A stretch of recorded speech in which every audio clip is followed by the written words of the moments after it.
Students, in this session, I will explain about the development of embryo, development of dicot embryo especially, right? And already I have explained the first part of the development of embryo, that is the zygote develops to proembryo, and how the proembryo is developed I have already explained, and how the proembryo develops to globular embryo, that I have already explained, right? And in the globular embryo already I have explained that the upper part of this globular embryo forms plumule and cotyledon, whereas the lower part is responsible for formation of hypocotyle, and the hypophysis, that is the terminal cell of the suspension towards embryo, that forms the root portion, that means the root tip, root cap, etc. Right? So here we will discuss how this globular embryo, right, how this globular embryo develops to heart-shaped embryo, and then it develops to a matured embryo or horseshoe-shaped embryo, right? So here you see this is the globular embryo, right?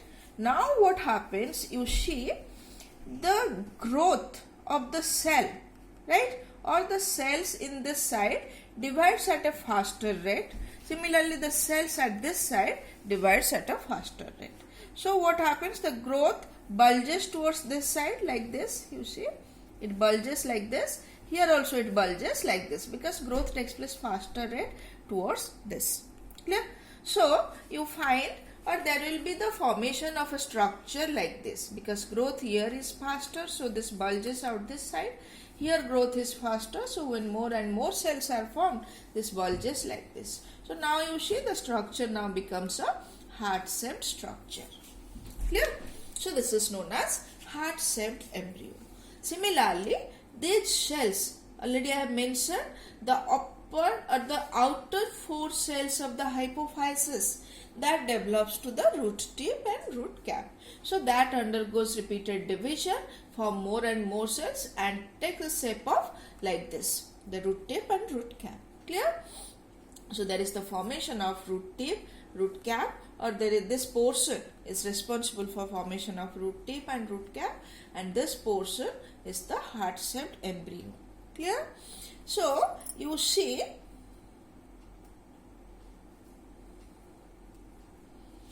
here you see I am showing this picture, right? So you see this is the this is ovule, this is embryo sac. Inside the embryo sac the heart-shaped embryo is developed. So this is the picture, you know.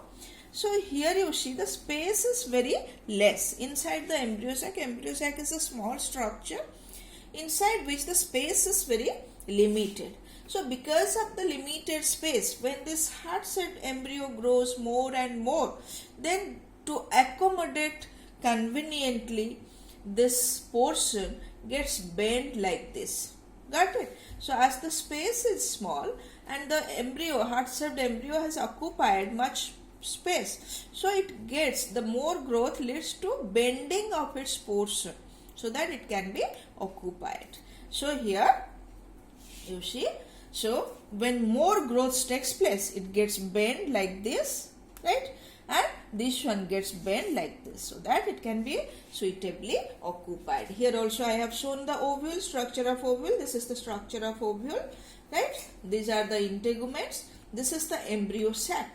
Inside the embryo sac, when this heart-shaped embryo is formed, you see very less space are available. So to accommodate, it gets bent. Here I have shown, so this gets bent. So when this bends, a structure like this is formed. Clear? So here you see in the heart-shaped embryo, this side growth is more, this side growth is more. The central portion that remains like this. So this is the plumule, right? This is the plumule. You can say this is the embryonal axis. If this is the embryonal axis, then here at the tip or at the terminal portion of the embryonal axis, you find the plumule.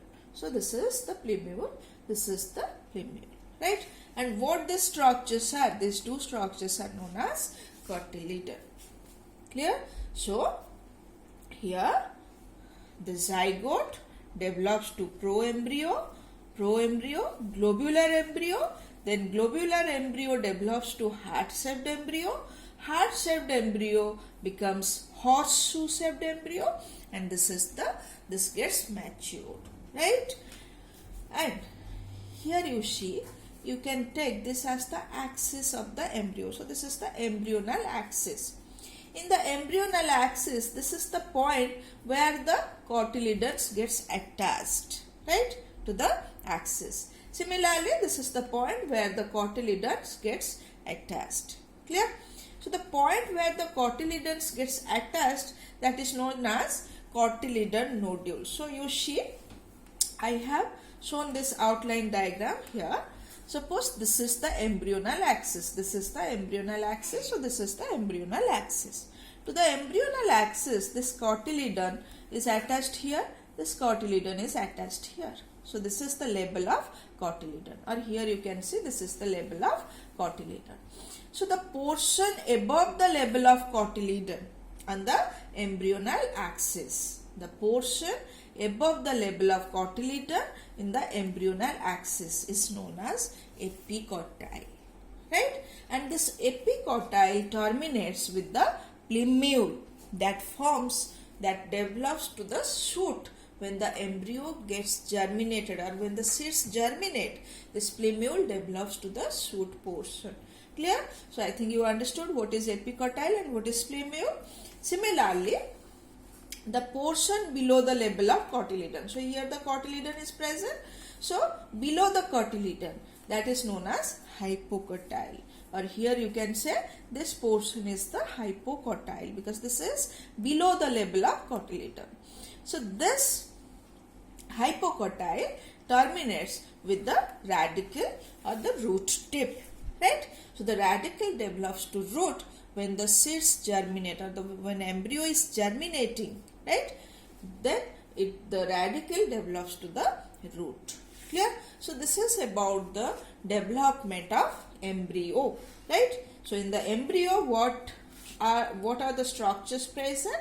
So one embryo consists of two cotyledon, one plumule, the embryonal axis, the hypocotyle. In this region, there is the root tip and the root cap. Clear? So these are the structures present in a mature embryo. Clear? So here I am showing for your better visualization. I have here put the detailed structure. That means along with the ovule, I have put the structure. So here you see, this is the ovule, right? This is the ovule.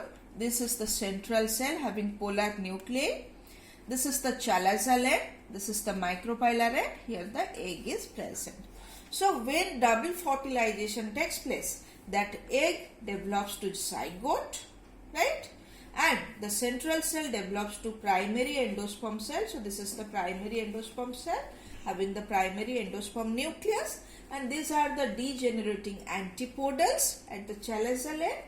Here you find the degenerating synercid, and this is the zygote, and this is the micropylar end, right? And these are the integuments you know. Clear? So this is the structure of fertilized ovule. Remember, when the question is asked, many times question is asked, draw a well-labeled diagram of ovule, right? Draw a well-labeled diagram of anatropous ovule. Then you draw this diagram. Sometimes it is asked, draw a well-labeled diagram of fertilized ovule. Don't get confused.